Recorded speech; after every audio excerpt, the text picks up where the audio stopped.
Guys, Quinn here with Mid-Earth Crypto and Cory Klippsten. Cory Klippsten. I didn't know it was Klippsten. From That's right. GiveBitcoin.com, .io? .io. .io. All right. Give me a quick rundown, elevator pitch of what is Give Bitcoin. There you go. What we like to say is give plus time lock plus educate equals Bitcoiner. And this is basically a scaled evangelism platform where you, if you're into Bitcoin, you want to get friends and family into Bitcoin, you can give your cousin Jenny $100 worth of Bitcoin.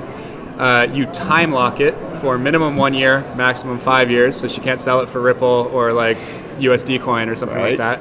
And then over the next 12 months, we give Jenny an incredible education sculpted by people like Jan Pritzker and Safety and Amus and Stefan Livera and Matt Odell and kind of like the best minds in Bitcoin to try to get them hooked, to try to get them understand it, and try to get them to go down the rabbit hole faster.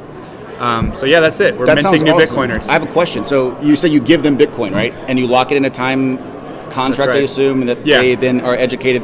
How are you giving them the Bitcoin? Because we're doing right now a tour where we go around interviewing people, and one of the biggest points of failure that we found, even with people that are willing to accept Bitcoin, is the process of downloading the wallet, the registration, the private keys, all of that is just created. I've had 3 or 5 out of 10 people that will just stop halfway through the process and leave me. So how are you actually giving them the Bitcoin?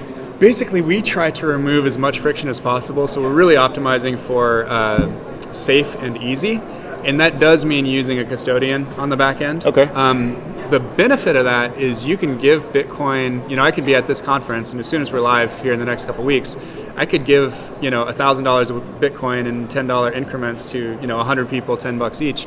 Only the ones that actually sign up for an account and accept the gift, only then does the transaction go through. So it's not like you're wasting your paper wallets. You're not wasting it, exactly. That's the problem with the paper wallets, or then, maybe you have to like maintain your key. Right. The gift is gone. You don't own that Bitcoin. You have no access to it after they accept. It's like a double opt-in gift. And so how do they receive it? Just through an email registration? Or? Email, yeah. So all you need is somebody's email address. Okay. No KYC?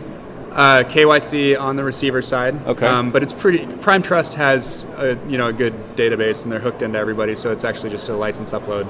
So this would just be an email sends them a contract that they sign up for and you just like usual, accept checkbox terms and conditions, enter your name, create a username. But this is a way for you to be on the street and have it quickly occur and then super fast. That's awesome. Super fast. Yeah, it really is like a many-to-many evangelism platform that we've built. It's like a utility. Right. We think about this a lot like Twitter or something like that. It should just be like that easy. That easy. And who is we? When you say we've built it, who's the team? Our company, yeah. So I mean, it's myself. Got a CTO, got a CPO, head of products. Who's those guys both have multiple exits.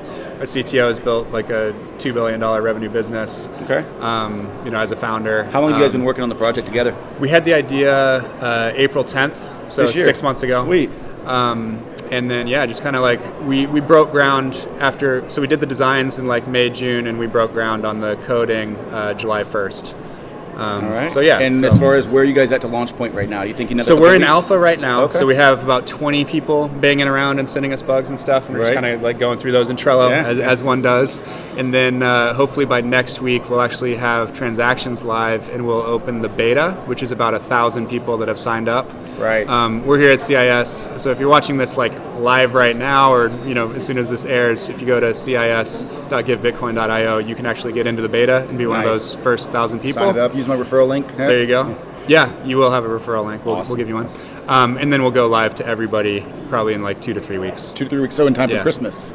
Yes, that's big deal. Is that so this is actually a really good point, and I'm glad you brought it up. So it is definitely, there is a give side to the platform, but we actually think most of the transactions will actually happen through the get side. The get side. So you can get Bitcoin, you can put it on your wish list, and you can tell all of your friends and family that you don't want a sweater, you want Bitcoin Give me for my registry birthday, and Bitcoin. Graduation, wedding, Christmas, whatever. Cool. We say, go fund yourself with Bitcoin. And then the people could just send it the same way?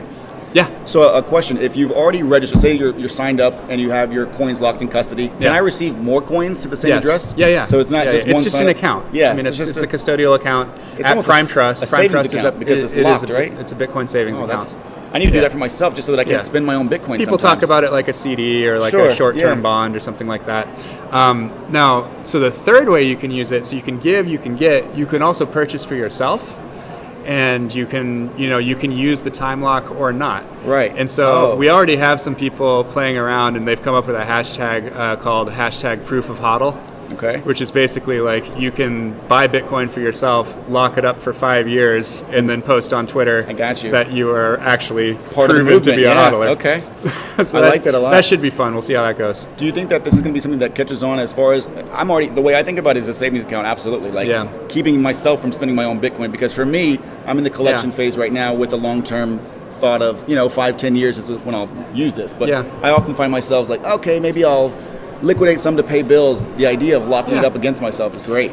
Yeah, I mean, we're not going to push it super hard because like the education is all about. I mean, we really want to push people to be full Bitcoiners and take them on the path towards self-sovereignty. So we do a lot of education about cold storage, nodes, privacy. Bitcoin only, coin joins, Bitcoin only, 100%. Yeah, we wouldn't recommend anyone do a disservice to their friends by giving them. Altcoins. Altcoins. So we'll call them a maximalist to the core. I don't know. I mean, I'm a Bitcoiner. Yeah. I'm a Bitcoiner. Would you call guys me be whatever open you want. to having Ethereum come in? No. All right. Yeah. No worries. No.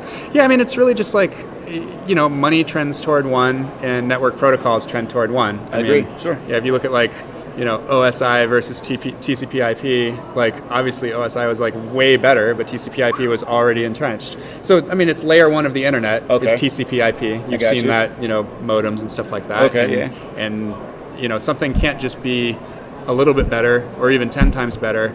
It needs to be like somewhere between 100 and 1,000 times better to unseat the incumbent. Right. When it comes to like a money or a network protocol, and Bitcoin is both. And so yeah, I mean, the way I see the space playing out, like Bitcoin has a potential market size of like 100 to 250 trillion. Right. I would say like at least the coins that exist today, maybe their upside combined is maybe $1 trillion. Right. For all of them combined. Okay, so if your project is looking at a 1 in 5 year timeline, this is a question I kind of ask a lot. For mass adoption, and I say mass adoption with meaning we're all spending Satoshis at Starbucks, right? Yeah. What kind of time frame do you think we are for that? I mean, probably like 3 halvings.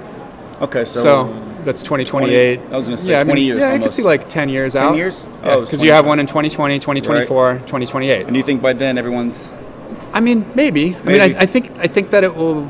I think by then there will be enough people at the places that Bitcoiners would shop and people that Bitcoiners would transact with. I think the people they transact with for most of the things they want in their their neighborhood or whatever will at least be able to price things in sats. They'll know how to do it? They'll know what it is. They might still have, they'll be back on the drachma in Greece, but like if you're at the internet cafe, they're going to be able to price it in sats They'll too. Know. Okay. There are a lot of cultures around the world that have multiple currencies, and they're able to price things in multiple currencies. And they have it's basically everywhere except the U.S. prices things in multiple currencies. It's going to be no problem whatsoever. The mind is very adaptable. You can certainly price things in sats within the next 10 years. For sure. Okay, I like it. Guys, give Bitcoin.io. Give Bitcoin.io. That's what it is. Okay. Thank you so much, Cory. I appreciate it. Thanks for having us. Have a great day, guys.